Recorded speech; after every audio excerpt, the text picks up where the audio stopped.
From suspected arson. Whoa, whoa, whoa, whoa. To this stabbing of a dissident journalist. This attack was ultimately carried out on behalf of the Iranian state. Authorities have linked Iran to a growing number of plots on UK soil, guided by Iran's Revolutionary Guard. Known as the IRGC, the force has led a bloody crackdown on dissidents at home and stands accused of sponsoring violence here. As the IRGC is officially designated a threat to national security, Channel 4 News has tracked down former members of it and the affiliated besieged paramilitary group living in the country. These Iranian activists want regime change in Iran. Across the UK, their anti-IRGC campaigns were galvanized by US and Israeli airstrikes. But there are fears some taking part themselves have links to the IRGC. And some of those fears are not entirely unfounded. We can reveal that one expression of dissent was led by a former IRGC commander currently living in the UK. We are in the northwest of England to meet him, where he runs a butcher's shop. We know from court judgments the man now in his 40s was recruited at just 12 into the Besiege, the IRGC's voluntary militia. He said he's on his way. He rose to local commander, leading 30 men, and was named Besiege of the Year, aged 20.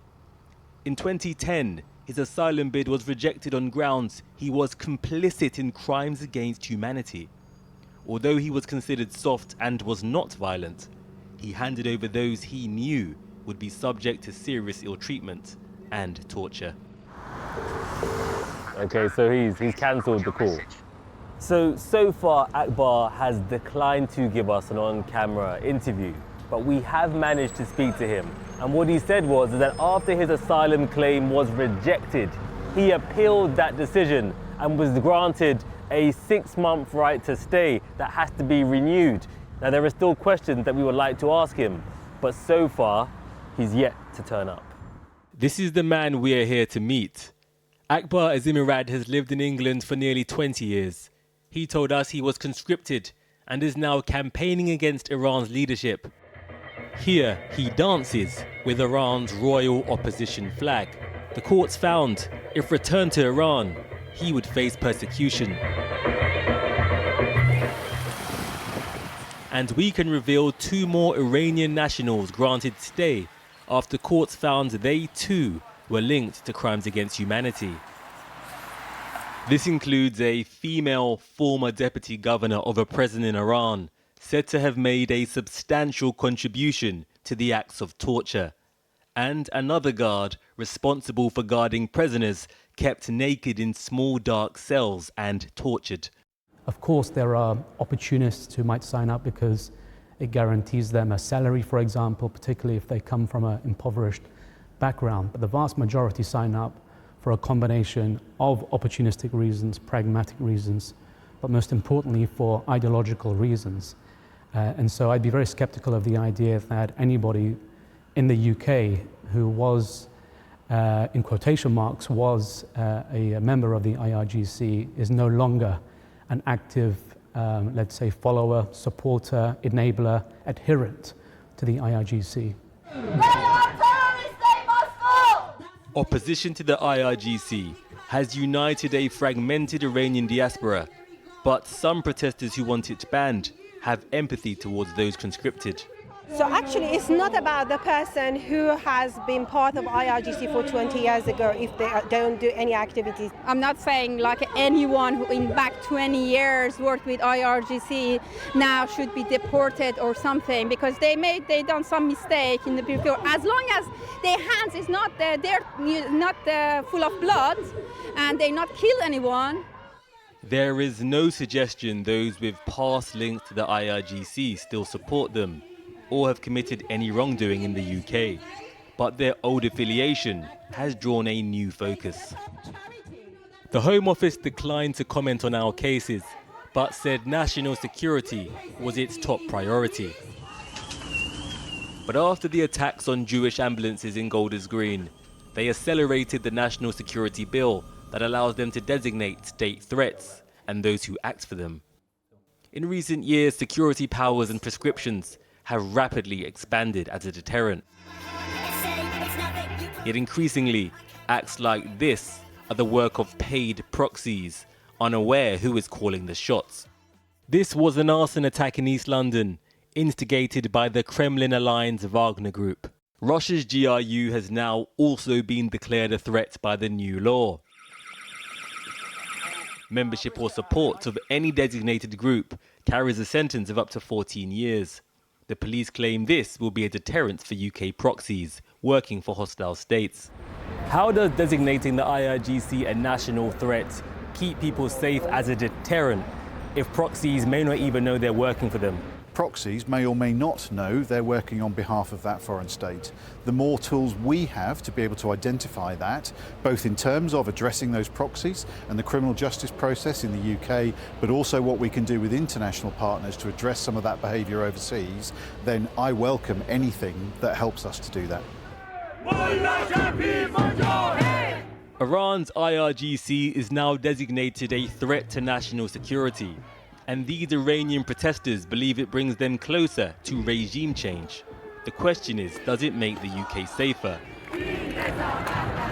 As allies take unilateral military action, British streets have become a front line of Middle East politics, as escalating conflict abroad reshapes the challenges at home.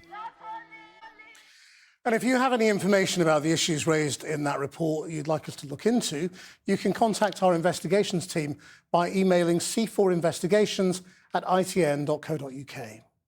Well, earlier I spoke to Jonathan Hall, the independent reviewer of terrorism and state threats legislation, and I began by asking him why it is that people formerly aligned with the IRGC and known to be involved in crimes against humanity in the past seem to avoid being captured by British law. Well, I suppose the first point to make is that the new state designation of the IRGC that's just come in this week is not going to make a difference. So the designation of the IRGC is about making an offence to carry out certain conduct that either supports the IRGC or helps them in their nefarious deeds. It's not based on whether you're a member or not. There is some law. One of the real problems, though, is actually providing sufficient evidence to prove a case beyond reasonable doubt. So these people don't have impunity. If they've been involved in torture, then it is an international crime and they can be prosecuted here. But it's often very hard to prove. The security services and recent cases have shown us that there are proxies working in Britain for Iran. Do they only have to be caught using the existing criminal law?